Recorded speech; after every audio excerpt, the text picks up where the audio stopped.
Morning guys, morning mga pretty momshies. It's 6 a.m. morning here, Friday. So,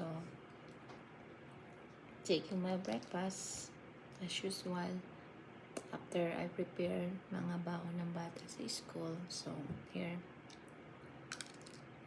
on a cater over there, eating.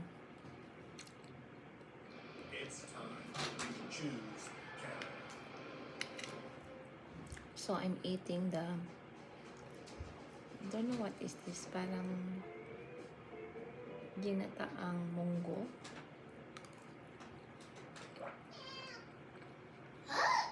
May malagkit na kanin. Ang ginawa ng brother ko. Saka fried egg.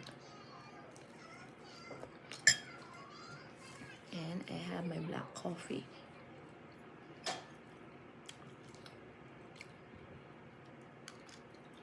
Black coffee only because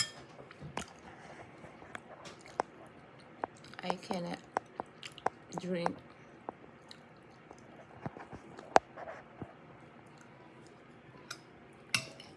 actually nakakapag-drink naman ako ng with milk kaso mas prepare ko yung black coffee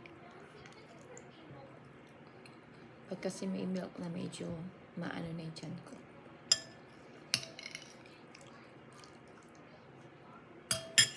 By the way, yung black coffee ko, I put apple vinegar, apple cider vinegar.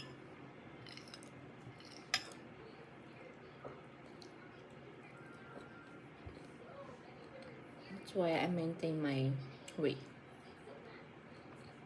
Actually,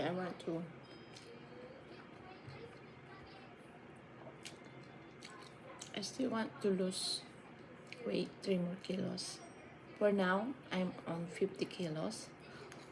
Lagi lang siya nagme-maintain sa 50 kilos. So,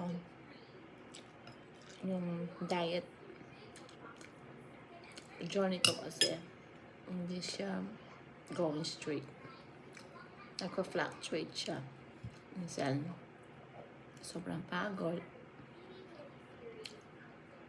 Minsan, I do not do my daily exercise. Alam yun na, working moms, I don't have a chance. Sometimes so busy. Wala na. Kung nabibigyan ng time. But at least, I'm still, very, my food.